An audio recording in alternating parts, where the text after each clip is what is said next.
Boo! Did I scare you? And if you were with me last fall, remember that video I shot in the graveyard? That was a weird thing to do. This is less weird. Good to see you. Here's your second vid from the second week. And you should have gotten this probably Saturday-ish.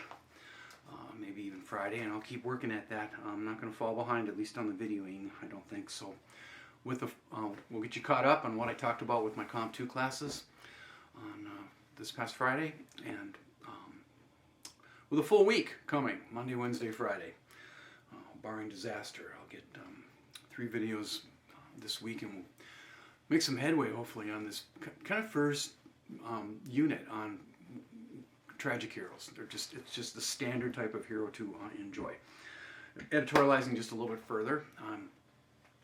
If you had told me prior to the pandemic, if you'd come up to me in the hallway and said, hey, you know what, next year you're going to be spending most of the year teaching while sitting, I would have said, no way.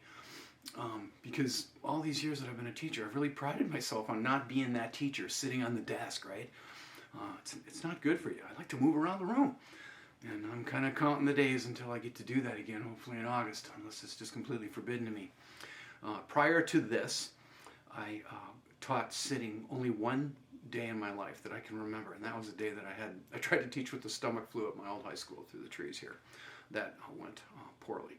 So maybe I'll try to stand more. They say it's healthier for middle-aged people than sitting. Somewhere I heard recently that sitting is the new smoking, and we're all doing more of it in these not very fair, well-spoken days. Also, one other accoutrement. I've got my pretentious binder with me. I usually am teaching with a binder because I can tuck stuff in it, and it kind of says, at least when I go into a poetry reading, when I walk into the Chalberg Theater, as I have 26 times with a very famous poet, this binder lets everyone in the audience know that guy right there with the binder. He's in charge of this poetry. He is driving the truck. And when actually I'm just the chauffeur. It's the poet that's in charge. It's about them, not me. Speaking of poetry, the other day when we were together, I talked about the very famous, suddenly famous Amanda Gorman, and I'm kind of wondering what that sudden fame is going to do to her after just sort of coming out of the blue and taking the whole country by storm as our inaugural poet. Today I'd like to go to the other end of the spectrum, age-wise, and put before you, in a moment here, a very elderly Stanley Kunitz, who's one of the great poets produced in this country across the 20th century, though he lived a little bit into this century. He died in, I think, 2006, at the age of 100. And the poem puts several things before me that I'd like to talk about a little bit. Also, I just keep circling the same idea. When I can have my live classes, we can have some conversation, and we did have some conversation on Friday in my 2 Comp 2s, my 9 and my 11 o'clock, and I'd like to report to you how those discussions went. I know some of you guys and I talked about those discussion boards, and maybe we'll give those a whirl this semester. So you can get to know each other a little bit. But I can give you a quick summary of what the remarks were about, and then I'd like to give you some ways of thinking about Oedipus Rex, or Oedipus the King, the first play in this trilogy. The topics there are relatively simple. What do you think about fate and destiny? What about the idea of a curse, that maybe somebody, or maybe a house or a family, could have a curse on it? It's actually kind of a William Faulkner idea. He thought that the South was cursed because of slavery and the big sin that we committed when we got to this paradise, some of our ancestors years ago. And I'd like to get you thinking too a little bit about how I see Oedipus after all these years of watching him do this, stabbing out his eyes because he can't believe what he's seen. Right? The Greeks were all about irony. Tiresias, the blind guy, actually can see. And Oedipus, at least for most of the play, has vision, but he's not really looking around like he should be. And we're going to, on Monday, tomorrow, and I'll work on that on Monday afternoon. I'll get you a video that, or not a video, yeah, I'll get you a video that succinctly offers you, hopefully, what Aristotle teaches me to teach you about tragic heroes. It's an archetype, right? And I'll be going straight to his poetics there for that to help you understand what's going on.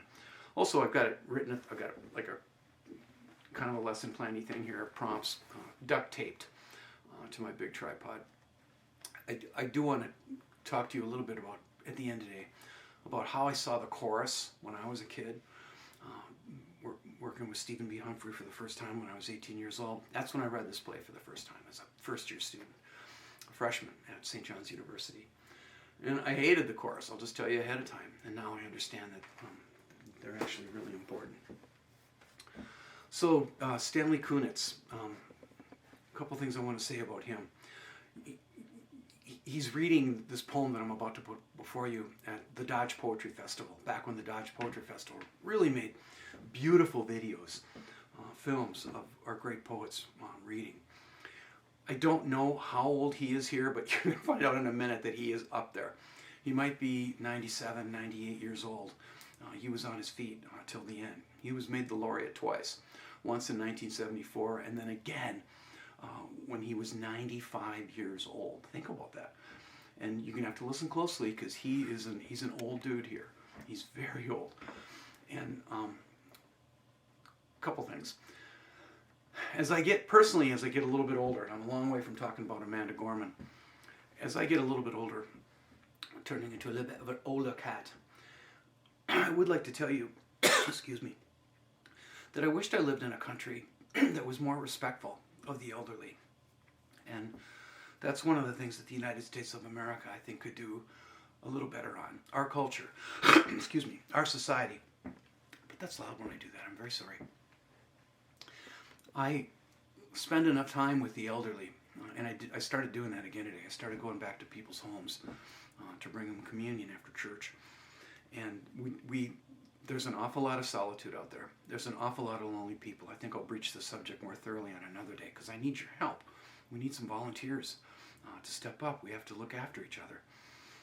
And I can name an example of a country where the elderly are really cherished, and that's Korea, South Korea at least. And I know this because I taught a lot of South Koreans in my 19 years at St. John's Prep School. That was largely an international high school. There were kids from all over the world. And every year, it was just kind of a thing that I did. I would always ask the Koreans, there maybe 10 or 12 of them, I'd say to them, okay, who's top dog this year? Well, that meant, what I was asking was, who in your crew is the oldest Korean? Here's something you might not know. One of the first things that happened at my old high school in the fall was that when the school year started, the Koreans would figure out exactly who was the oldest, because that kid in that little world was the one that got the most respect. In other words, all the Koreans walked behind that kid if they were going, down the sidewalk outside my office. And that carries across their entire culture, across people's entire lives. They take care of their elderly. They look after them. And there's another thing going on in this poem. The poem is called "Touch Me," and it's largely a poem about a guy who's putting his garden down for the fall, for the winter, like I put my garden down. And the last line is, please listen carefully for this line. It's a man sitting at a kitchen table with his wife at the end of the afternoon, the gunmetal sky. The last lines go, touch me, remind me who I am.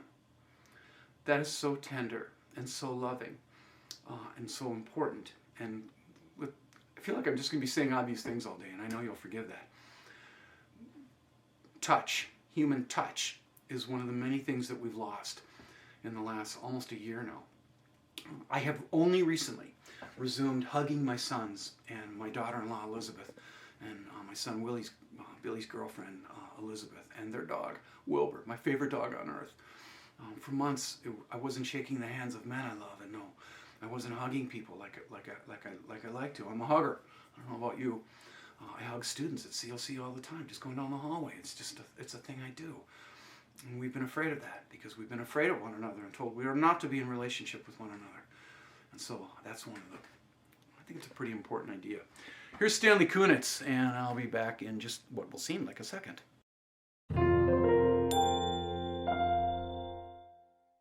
Stanley Kunitz won the Pulitzer Prize at the age of 63. He became poet laureate at the age of 95, continued to write poetry until 2005 when he was 100 years old. Touch Me is the final poem in his collected poems. Summer is late, my heart. Words plucked out of the air some 40 years ago, when I was wild with love and torn almost in two, scatter like leaves this night of whistling wind and rain. It is my heart that's late. It is my song that's flown. Outdoors all afternoon, under a gunmetal sky, staking my garden down. I kneeled to the crickets trilling underfoot, as if about to burst from their crusty shells.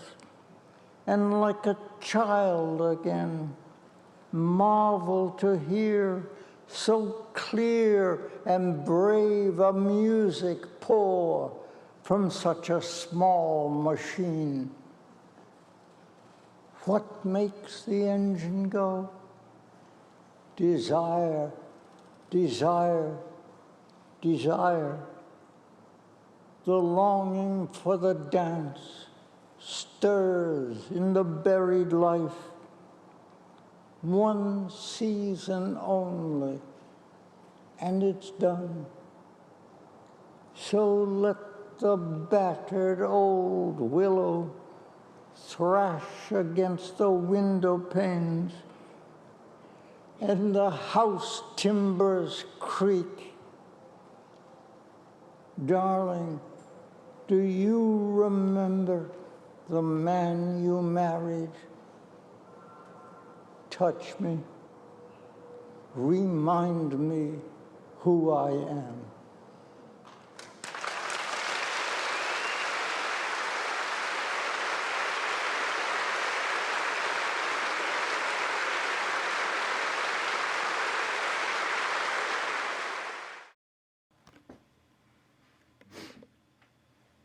Hey, here I am again. Little report on some things that were said to me by students up at Central Lakes College regarding Oedipus. Sometimes I talk for a while, then I open the floor, but that's not how I did it Friday, sitting in my little Zoom room here. I just said, okay, what about it? What about it? What seems important about the first part of the trilogy, Oedipus Rex? And then you wait, right? It's hard enough to get people talking in a regular classroom to get a discussion going, but Zoom, I think it makes it even more of a challenge. It takes a little courage. You got to step forward. You got to get your gaze on the screen. You got to unmute. And you got to speak up. And pretty quickly, and the screens light up. Maybe they get a little glowy green border around them. And pretty quickly, I had some interesting comments. Generally, they seem to think that this Oedipus was too hard on himself. That he, stuff happened that he couldn't really control. We all agreed that he's up against forces that are bigger than him, and I hope that never happens to you, where you just look up suddenly and you're just up against it. That's one of the things that Sophocles understood. He understood that you could be going down the street, turn a corner, or open up a door, or look through a window. Maybe I said this last time, and suddenly, wow, your life sucks, and everything's going south. And it's, you go from wonderful to terrible. Sophocles knew that could happen like that, man. And his plays are working out of that. So that's kind of what the general consensus was. There were students that admitted that they were kind of dreading it, reading of the play. They're like, what is this? What's Sophocles? They were uninitiated. And I had several students report to me that they found it readable, that they could do it, that it was beautiful. And that's part of what this is about, being literate. You're not really an educated person if you don't know who some of the Greeks were, if you don't know who Sophocles is. It's just basic. It's cultural literacy.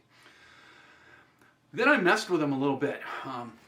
Ouch. Better watch out for that thing I just poked my back with. I picked out a student that I'm very fond of, named Marie Howe, and she has no idea I'm talking about her on the internet, on YouTube.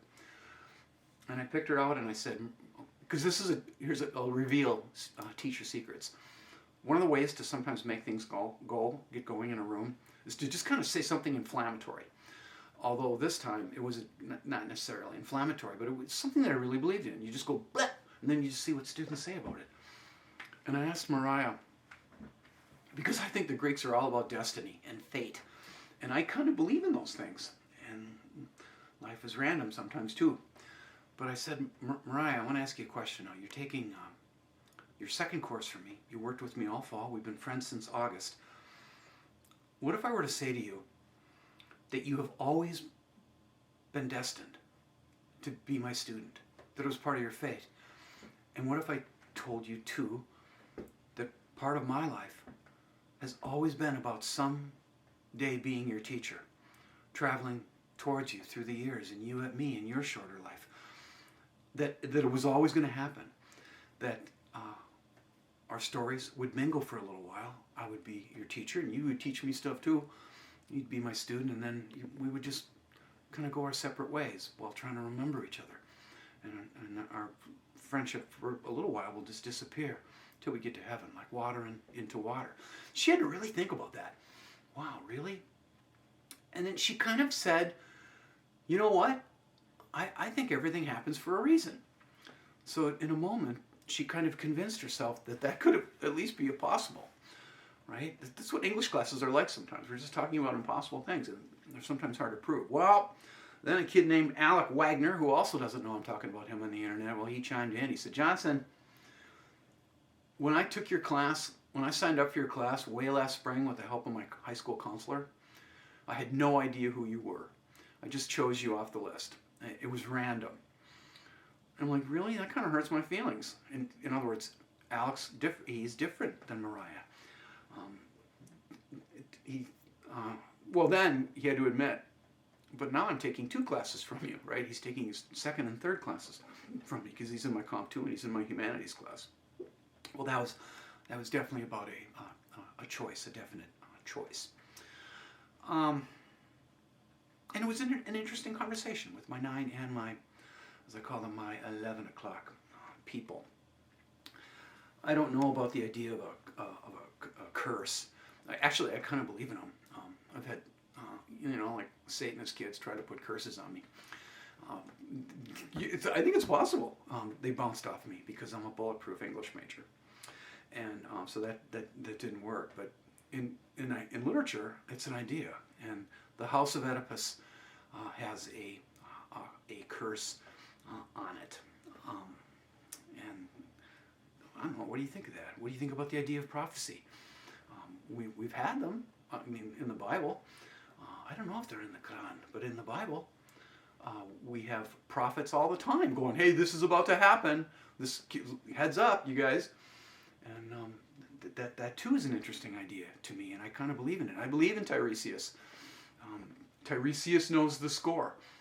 And that's the dance, right? That's the main thing that's going back and forth in this play. Oedipus has got a temper, and he gets angry at Tiresias because he doesn't want to hear the truth. A lot of us don't. Oedipus gets sort of grumpy at him, and there's that back and forth. And then the terrible moment where he just realizes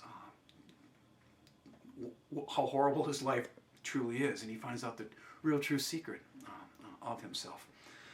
I've got a more important idea here, but I got to remember to say this. I don't want to forget. I mentioned to my classes on Friday, my 9 and my 11 o'clock tribes, that, one of the reasons I stay away from modern cinema, from Hollywood, is just too violent for me. It's just too many images, too many CGI images. I'm sorry, it's too violent, and increasingly there's a lot of sex. It's pornographic, so I don't need that. And in contrast, I can assure you that the Greeks in these old-timey plays, they never showed the violence on the stage. So when Jocasta goes to take her own life, she's horrified too, even though she knows. That didn't happen on the stage. That happened elsewhere.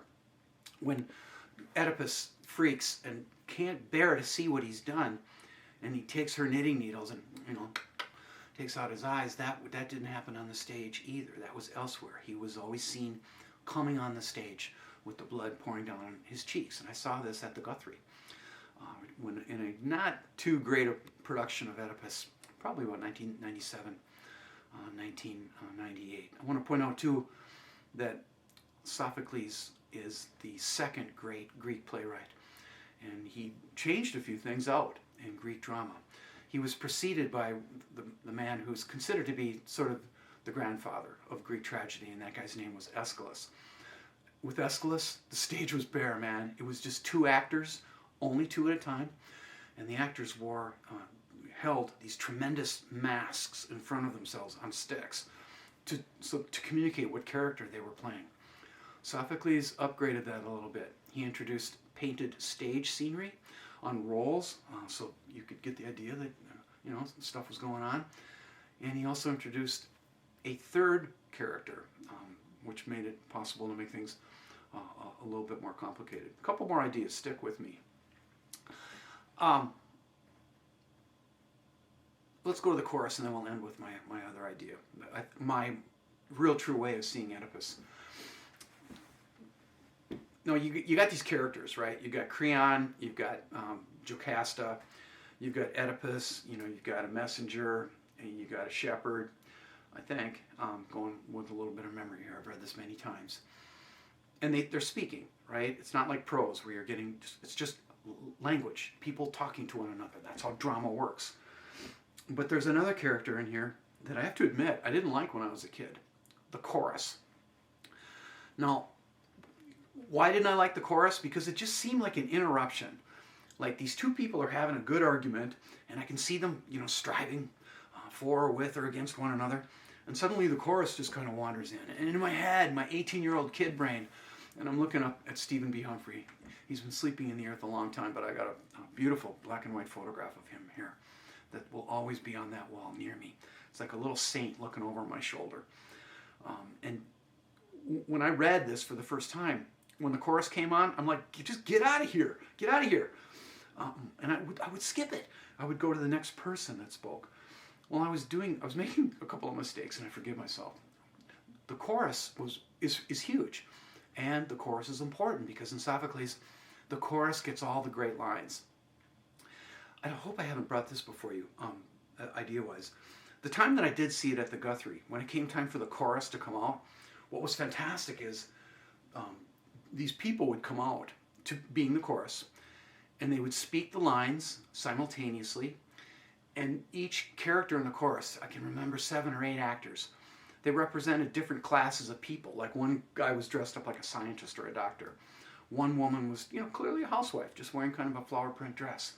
One of the chorus members was dressed like a plumber. He had a wrench in his hand and he had a toolkit. Well, that's just the way that director decided to stage Oedipus.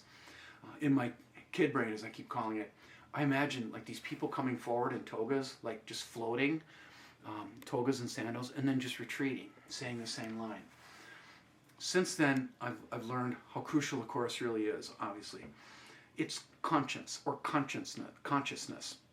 The chorus can interact with the characters and also offer warnings like, you know what, you're going to get it if you don't mend your ways. You're on the wrong path, dude. Change. The chorus is always saying stuff like that. The chorus could also represent a way, a kind of a break between the fourth wall and the audience. Chorus could represent consciousness. And the chorus could do stuff that we take for granted in our modern movies, even though I don't go to them anymore. Like, the backstory, flashbacks. The chorus could do that. So don't skip the chorus like 18-year-old Jeff Johnson did, sitting in Greg House, being kind of a mediocre university student. One more thing, a way of thinking about Oedipus, like a real-life way. I mean, this is an idea I'm going to put before you that I'm playing with a lot more. My whole life I've read ancient poets, because I think reading ancient poetry is good for you, and I think people should do it more. It's a fantastic form of entertainment, and it's good for your heart and your soul and your head. But most of my life, I've been looking back going, okay, what can I learn about the ancient Greeks by reading the ancient Greeks? Flipping the question, I think, is important too, and just playing with it a little bit. Instead of me looking back, asking myself, what can I learn about them? I'm quite curious about what they can teach me about me, or what they can teach us about us. What did these old plays put on at the theater of Epidaurus and theaters all across Greece? What did they anticipate about us? What did they predict? What can we learn about ourselves? And I think I'll put the idea before you this way, and I'll get personal about it. Stuff happened to Oedipus before he was even born, right? Stuff happened, and he didn't have any say in that. And that's the story of a lot of us. Here's ancient literature maybe teaching us about us. His destiny, his fate was sealed. It was inevitable. There's something about that. And I'm thinking only recently in life about my family and the generations before me. I think of all my grandmothers, for instance. I think about all my grandfathers. So, and the math, I mean, you got a lot of them in a hurry, right? On my mom's side, I got a grandpa and a grandma. On my dad's side, I got a grandpa and a grandma. 4 grandparents. Well, then that becomes 8 great-grandparents, which becomes 16 great-great-grandparents. And pretty soon, you're really thinking about a lot of people whose stories flow into our stories. And what are we carrying forward? What did we inherit generationally? What are we taking forward that they left us? In addition to blue eyes, blonde hair, being 6'1" on good days, etc.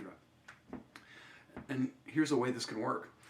The only distinguished person in my entire family was my great-great-great-grandfather. And he's distinguished because he was one heck of a carpenter and stonemason. He learned how to be a stonemason in Chicago, and he came to St. Paul and he built, if you've ever been, Ramla, you live in Minneapolis, you might know the streets on Summit Avenue in St. Paul.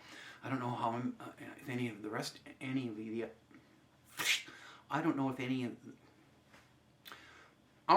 you else live in Minneapolis. Boy, I just fell apart there, didn't I, for a second? Look, I'm on my way again. He built some of the most beautiful mansions on Summit Avenue, including the James J. Hill Mansion, which is one of the most unbelievable homes in all of Minnesota. When I went there once, they treated me like royalty because I was a descendant of this guy. And they were getting out my family tree and all these photographs and stuff that he wrote because he was a writer. Well, that doesn't mean he was that smart. And when he got in his early 40s, the question in his head was like, okay, why should I be an elite, sought-after stonemason and carpenter when I can go down to Bird Island, Minnesota, and buy tons of land and be a mediocre farmer? That's what he did. So he goes down there, and think of this. When he arrives, his name was Anderson.